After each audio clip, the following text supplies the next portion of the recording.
Tov, Shuv, Beshem Hashem, Naaseh Venatzliach. On est aujourd'hui le lundi 25 mai, le bête du mois de Iyar. On se rapproche, Baruch Hashem, de la fête de Shavuot. Donc on se prépare à l'essentiel de cette fête, la joie de vivre, Be'ezrat Hashem, malgré toutes les difficultés que chacun de nous rencontrons.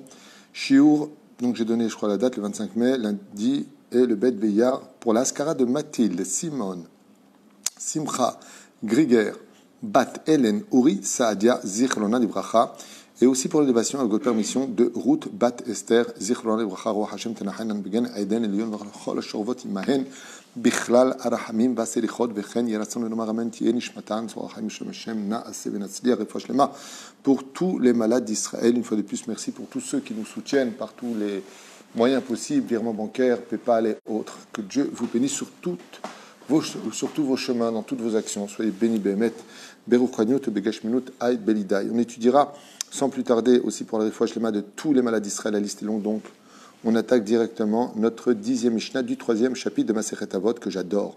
C'est une Mishnah qui doit vraiment être tapie à nos lèvres, vraiment, tout le temps. Faire attention à cette Nekuda, parce qu'elle est la liaison absolue de tout le judaïsme. Et vraiment, c'est dommage, je dis bien que c'est dommage, que les gens n'arrivent pas à comprendre que d'être un homme de Torah sans être un homme social et agréable, c'est comme posséder une espèce de magnifique stylo. Imaginez un stylo vraiment en or, quelque chose de magnifique, seulement il n'écrit pas. Donc on ne va pas le jeter parce qu'il est en or, il a une valeur inestimable quand même. On parle d'un stylo en or, il a du poids, c'est un or massif. Alors il est beau, il a des diamants, il est beau. Seulement, il ne sert à rien. Il ne sert à rien parce qu'hormis le fait d'être beau, eh bien, on ne peut pas écrire l'histoire avec. Et donc, comme on ne peut pas écrire quoi que ce soit avec, on le met dans un tiroir, comme dans un espèce de coffre-fort, parce qu'on y tient, on ne va pas le jeter, oui, mais il n'écrit pas. Alors moi, je vous pose une question.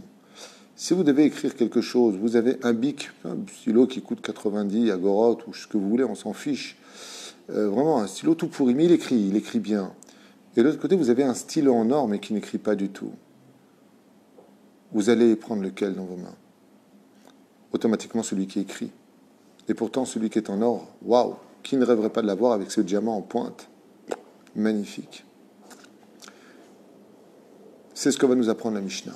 Il y a des gens, des fois, qui sont remplis de Torah, comme Google. C'est des purs Google. Ils ont une connaissance en Torah incroyable. Mais qu'est-ce qu'ils déblatèrent comme bêtises? La shonara, moti shemra, la haine des uns et des autres, inasocial, ils rentrent à la maison, ce sont des ogres qui insultent, qui écrasent, qui sont remplis de réflexion, qui se prennent pour Dieu dans leur jugement. Mon Dieu, des stylos en or par leur connaissance en Torah, peut-être, mais des poubelles humaines à fréquenter. Il y en a d'autres, par contre, qui sont de l'encre, seulement qui n'ont pas de stylo. C'est-à-dire qu'on a la possibilité d'écrire avec eux quelque chose de magnifique. Le problème qu'il y a, c'est que comme on n'a pas la plume pour la tremper dans l'encre et écrire leur biographie d'une certaine façon, eh bien, ça va nous rendre un petit peu gasrouar. Ça veut dire que je vais prendre mon doigt, je vais le mettre dans l'encre, c'est une image que je donne, et puis je vais essayer d'écrire avec, mais on va peut-être comprendre le message, mais il sera très vulgaire. Ce sont les gens qui sont très agréables, très sociaux, très sympathiques, mais qui n'ont pas de Torah en eux. Ils ont un potentiel extraordinaire. Mais de l'autre côté, ils n'ont pas de Torah. Alors, en d'autres termes, pourquoi, en fin de compte, ils sont venus au monde? Pour faire peut-être partie de l'équipe des jambons? Peut-être, ils font partie de l'équipe des jambons. Est-ce que le but de ce monde, c'est d'être des brebis? Parce que c'est gentil, une brebis, hein, ça ne fait pas de mal, ça reste à sa place. Le juif est né pour plus que ça, mais qu'il n'oublie jamais que combien même le juif est venu pour étudier, connaître son Créateur, prier son Créateur, servir son Créateur, étudier sa Torah, n'oublions jamais un détail. C'est que le Créateur du monde te donnera le baromètre de l'estime qu'il a pour toi par rapport à l'estime que les gens ont pour toi. Et ça, c'est quelque chose qui doit tous nous, comme je l'ai dit, nous réveiller très très fortement. Parce que très souvent, on a l'habitude de dire des uns et des autres, ouais, de toute façon, celui-là, et personne n'est d'accord avec moi, j'en ai rien à faire de toi. Et de l'autre côté, toi, tu as un Maharès, tu ne sais même pas étudier une Mishnah, tu ne comprends rien en Gemara, peut-être tu comprends un Halakha, tu as un Maharès. Et les gens, ils n'ont pas envie d'adhérer à lui. Alors, bien sûr, on ne peut pas être parfait. Il y aura toujours des gens avec qui on ne va pas s'entendre. Même Moshe n'a pas réussi cette mission, même le serpent. On a vu qu'il n'a pas été l'ami d'Adam Arishon. Pourtant, ils n'étaient pas beaucoup sur place. On ne peut pas être 100% gracieux aux yeux de tous. On ne peut pas plaire à tout le monde. Mais regardez ce que nous dit la Mishnah. La Mishnah va trancher entre deux façons d'être. Et elle va nous donner un baromètre sur une situation qu'on doit tous se poser. Tous se poser. Alors je vous donne quand même un joker depuis le titre de cette Mishnah. Le plus grand salaire de l'humilité d'un homme, c'est que Dieu inculque de l'amour dans le cœur de tout celui qui le rencontrera. Ça veut dire que quand quelqu'un est humble, quand il laisse parler les autres, quand il essaie de remonter les autres, quand il essaie de ne pas se sentir supérieur aux autres, quand il se met au niveau de tous, même si en réalité il est bien au-dessus, dans certains domaines en tout cas, celui qui est humble, il y a une partie de Dieu qui vit vraiment en lui, comme dans chaque personne, mais elle se dévoile. Ce qui fait que le cœur de l'autre arrive à percevoir une espèce de feeling pour l'humilité qui est chez lui. En général, les gens aiment les autres, les personnes qui sont humbles. Et quel rapport avec le fait, comme c'est marqué, que l'homme doit être extrêmement humble, et veshefal ruach, vraiment faire attention d'être quelqu'un de meod anav dans ce monde. Parce que le salaire de l'humilité, c'est que Kadosh Baruch Hu va entrer de l'amour dans le cœur de tous ceux qui t'entourent. Même ceux qui ne t'aimaient pas finiront par t'aimer. D'où l'importance d'être quelqu'un, non pas qui va, chasve shalom, commettre un issour extrêmement grave, de la flatterie, de flatter les gens pour plaire aux yeux des autres. Dieu déteste ces gens-là. Mais Dieu adore les gens qui sont humbles. Il adore les gens qui savent se remettre en question, qui savent donner, qui savent aimer. Victime du pervers narcissique d'ailleurs. Il adore Akadosh Baruch Hu ces gens qui savent s'effacer pour laisser exister l'autre. Bou venir ebeyachad. Rabbi Hanina, il dit comme ça, il continue. Et il dit, Ouaya Omer. Kol sheruach habriot nocha emenu. Sheyesh labriot nachat ruach mimaasav. Toute personne que la société dans laquelle il vit aime, accepte, respecte, honore. C'est-à-dire que quand on le voit, on n'a pas une rasra. On est content de le voir. On aime sa compagnie. On aime parler avec lui. Les gens qui sont comme cela, Ruach hamakom nocha emenu. Tu peux être certain que Boré Olam, le créateur du monde, lui aussi, il l'aime. C'est le baromètre. Les filles chez Shem Shamaim mitkadesh ou mita'ev aliado. Et le Baal HaKaïti nous dit, parce que à partir du moment où une personne est une personne agréable à vivre en société, surtout à la maison avec sa femme, ses enfants, ou avec son mari, ses enfants, ou les enfants avec les parents, surtout là-bas c'est le vrai examen. Quand une femme, elle peut dire, Baruch Hashem, mon mari est une... On a tous des qualités et des défauts, mais quand une femme est capable de dire, j'adore mon mari, j'adore quand il rentre à la maison, je me sens en sécurité, magnifique. Mais faites très attention si vous avez une kippa sur la tête et que quand vous rentrez à la maison, c'est Rasra qui rentre à la maison, Zélotov. Zélotov. Ça ne veut pas dire qu'on n'a pas le droit de se disputer, ça ne veut pas dire qu'on n'a pas le droit de faire de réflexion. Il faut savoir les faire. Mais, excusez-moi. Mais ça veut dire que quand une personne rentre à la maison, qu'il n'y a pas de rasra qui s'installe. Rasra, c'est intraduisible. Il n'y a pas d'angoisse comme ça. On n'est pas... C'est bien quand le père rentre à la maison que « Rangez, papa est là, c'est beau ». On ne parle pas de ça. On parle de celui qu'on ne peut pas parler avec lui, dès qu'il va avoir un truc, ça va exploser, que ça ne se passe pas comme il veut, alors tout est acheté à la poubelle. Ça suffit. On ne peut pas être parfait. C'est celui qui voit tout le temps ce qui manque. Qu'est-ce que c'est horrible de voir avec des gens qui voient tout le temps ce qui manque chez les autres. Tu sais, t'as pas fait ça, t'as pas fini ton travail, t'as pas fini de ranger ta chambre. Vois déjà ce que j'ai fait. Il y a que du mal chez moi. Tu peux pas voir un peu le bien. Il n'y a pas un compliment.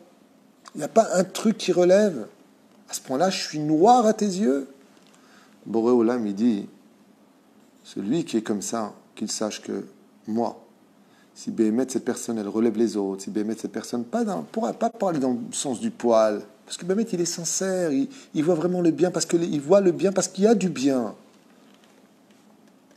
Cette personne-là, écoutez bien ce qu'il nous dit, c'est le nom d'Hachem se sanctifie en sa présence. Ça me rappelle le rabbi quand il passait dans cette foule, le Rav Ovadia Yosef, le Rav Eliyahu, quand il passait dans la foule comme ça, tout le monde veut embrasser sa main, tout le monde veut toucher sa glima, son vêtement. Mais les gens rasratiques, les gens que quand ils rentrent, tu souhaites qu'une seule chose, quand est-ce qu'ils repartent? Chez Sanouille ou à la briotte, à cause de leurs mauvaises midotes qui ne sont pas aimées. Ouh, je t'en prie, tu ne peux pas venir sans lui. Ouh, rasra. Ah, il n'est pas là, super. Imaginez un petit peu ce genre de langage. Tellement rasra, tellement que cette personne est agressive, tellement que cette personne est remplie de midot rao, toujours remplie de réflexion, toujours en train de se la ramener, toujours en train de couper la parole, toujours en train de mal de vivre, en d'autres termes, une espèce de vase sous nos pieds. En Ruach HaMakom, le créateur du monde, lui dit, toi, tu n'es pas paisible non plus pour moi. Les filles chez Shem Shamaim mithallel aliado, car tu es un chilou Hashem. Et là, il y a un chilouche énorme. Ça veut dire qu'une personne qu'on aime, qui est agréable, qui, par exemple, qui remonte le moral, qui fait rire, qui met une bonne ambiance, ouais, ce sont des gens qu'on appelle des Kiddush Hashem. Ça me rappelle la Gemara avec Eliyahu Hanavi quand il lui a dit, mais dis-moi, dans le chou, qui a le Olam Haba? Il lui a dit personne. Ah, à part les deux qui sont là-bas. Et c'était qui ces deux là-bas? C'était deux personnes qui avaient le don de faire rire les gens. Ce n'est pas des clowns, Chazve Shalom. Dieu n'aime pas la clownerie, il n'aime pas les moqueurs, il n'aime pas les charrieurs. Mais il aime bien ceux qui arrivent à donner le sourire aux autres. Et ce sont des gens qui avaient cette particularité de donner toujours de la joie. Tu les voyais, il y avait toujours un sourire. D'ailleurs, dès qu'ils arrivaient, tu avais déjà envie de rire parce que tu savais qu'ils allaient te donner un moment de kef dans la vie. Et Eliyahu Hanavi le dit, tu vois, ces deux-là là-bas qui arrivent à être des lumières sur le visage des autres, eux ont le monde futur. Eux, Dieu, il les aime. Vechen amrou dans Masechet Yoma Pevav Amud Aleph. En d'autres termes, il existe des degrés à cela. La Gemara nous dit, celui qui sert les Talmidei Chachamim, celui dont la parole est toujours agréable, il n'y a jamais de critique, il n'y a jamais de lachonera sur les uns et les autres, il y a toujours une voix agréable à entendre, Masa'o venatno be'emuna, qui travaille dans l'honnêteté sans jamais voler personne. Ma'abret omre malav, qu'est-ce que les gens vont dire de lui?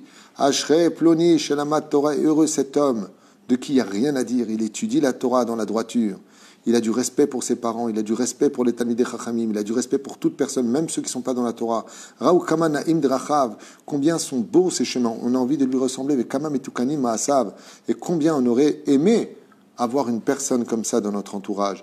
Allah vakatu vomer, comme c'est marqué dans Ishaïou, même peut-être verset Gimel, vayomarli avdi ata, Dieu a dit, car tu es mon serviteur, toi, Israël asher becha et par, toi, le peuple d'Israël, dans lequel je me glorifie, dit le Créateur du monde. Parce que l'ensemble du peuple d'Israël a cette qualité extraordinaire d'être humble, d'être agréable.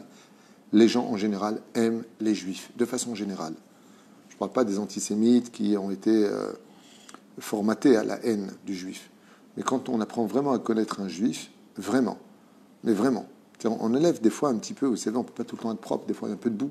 On enlève juste un tout petit peu la boue, si on a, dans le cas où il y en a. Et tu découvres derrière un lingot d'or. Je l'ai vécu des milliers de fois, avec des gens, des fois, qui débarquaient à la synagogue, qui étaient un peu hautains, comme ça, qui se la ramenaient, qui avaient envie de diriger dès qu'ils arrivaient. Tu les prends de côté, tu leur parles, et tu découvres, waouh, de chez waouh, des gens merveilleux. Vous savez ce que ça me rappelle? L'histoire du fruit. Quand vous prenez un fruit, comme par exemple une orange, mais qu'est-ce qu'on voit quand on voit une orange? On voit l'épluchure de l'orange, mais on ne voit pas les fruits. Alors dans la vie, quand on veut arriver à une relation sincère, enlève l'épluchure parce qu'elle est amère et commence à goûter le fruit qui est à l'intérieur. De trouver à l'intérieur de la personne le juteux, le sucré, le matok qui s'y cache. Aval, Meshekore, Beshonem, Meshamesh, Tamidei Chachamim, Ben, Mesao, Menaton, Be'emuna, Bediburo, il a fait, mais celui qui est dans la Torah, il dit ici le Balkati, mais qui parle mal, qui n'est pas vraiment honnête dans ses affaires, qui est hypocrite vis-à-vis des hommes, Oilo les ploni chez la Torah, malheur à cet homme-là qui, chazve shalom, prétend être un représentant de la Torah, car il met toute sa Torah dans la boue, et les gens détesteront le judaïsme et la Torah à cause de lui. Oilo les aviv, malheur à son père, Shilimdo Torah, qui lui a appris la Torah avant de lui avoir appris à être quelqu'un de bien. Oilo les rabbo, malheur à son rab, qui lui a fait confiance et qui lui a donné trop de Torah dans lesquelles, au lieu de l'utiliser à bon escient, maintenant on l'utilise pour son kavod, pour paraître plus grand aux yeux des autres et faire encore plus de mal aux autres. Combien sont mauvaises ses actions, et combien sont moches ses chemins. Comme le dit ici, dans Yecheskel, chapitre 36, verset 20, et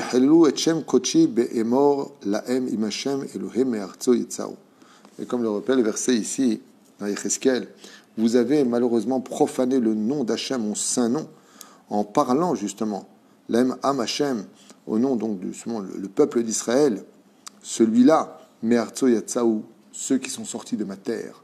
Pourquoi ? Parce que le Créateur du monde nous met en garde, Chaz v'Shalom, contre cette déchéance morale. D'où l'importance pour nous tous, avec l'aide d'Hachem, de béhémet, faire extrêmement attention, que de ne pas se suffire à être un homme de Torah, un homme de science, un homme de connaissance, mais d'être surtout celui qui va vivre cette Torah. C'est pour ça que j'appelais d'ailleurs mon site Torah Traim à l'époque, au nom de la vie. Je faisais allusion, quand j'ai donné ce nom-là au début, à l'arbre de vie. J'ai un fils qui s'appelle Eliyahu Chaim, que Dieu le bénisse, mais ce n'était pas en son nom que j'ai créé ça. J'ai créé ça parce que le but, c'était d'enseigner vraiment une Torah de vie, et non pas une Torah de connaissance. Même Bilham avait beaucoup de connaissances, Hitler avait de la connaissance. Tous les grands tyrans de l'histoire d'Israël ont souvent feuillé dans nos livres pour essayer de comprendre où était notre faiblesse ou comment nous atteindre. Mais ça n'a jamais fait d'eux, malgré leur connaissance, de bons personnages. Ce qui compte, avant d'être un computer extraordinairement savant dans le judaïsme, c'est d'être une personne d'abord fortement agréable. Et pour finir, je dirais que si ton stylo est en or, alors efforce-toi, Bezrat Hashem, d'y mettre une belle encre pour que ce stylo ne reste plus dans un tiroir, dans les oubliettes, sachant qu'il a une grande valeur malgré tout, mais qu'on puisse le porter constamment sur soi, à l'intérieur de sa veste, proche du cœur, pour que dès qu'on ait quelque chose à noter, donner son numéro de téléphone, noter un chidouche de Torah, remplir une ketouba, faire quelque chose d'agréable, et bien que ce stylo soit toujours proche de ton cœur, prêt à rendre service à tout moment. C'est celui, à l'image du stylo et de son encre, qui a et de la Torah, et surtout un côté très agréable à vivre, parce que son judaïsme est une Torah de vie, une Torah qui remonte, qui éclaire, qui, Baruch Hashem, relève tous ceux qui le fréquentent. Baruch Adonai l'olam, amen, amen. Et je rappelle l'élévation de l'âme de l'Askara aujourd'hui de Mathilde Simone Simcha Grieger, Bat Hélène Uri Saadia et de Ruth Bat Esther en même temps. On leur ajoutera avec l'aide d'Hachem que Akadosh Baruch Hu élève leur âme à un très très haut niveau pour cette merveilleuse Mishnah, Baruch Hashem, qu'ils accompagneront au plus haut des sphères célestes. Kotub leitraot todaraba. On se revoit dans un instant pour les Ilchot Eruv Tafshilin. Vous savez que ce vendredi, ce jeudi qui arrive, on devra faire Eruv Tafshilin pour ceux qui cuisinent de Yom Tov à Shabbat. Donc, on se revoit dans un instant pour un troisième shiur d'Alacha. À tout de suite.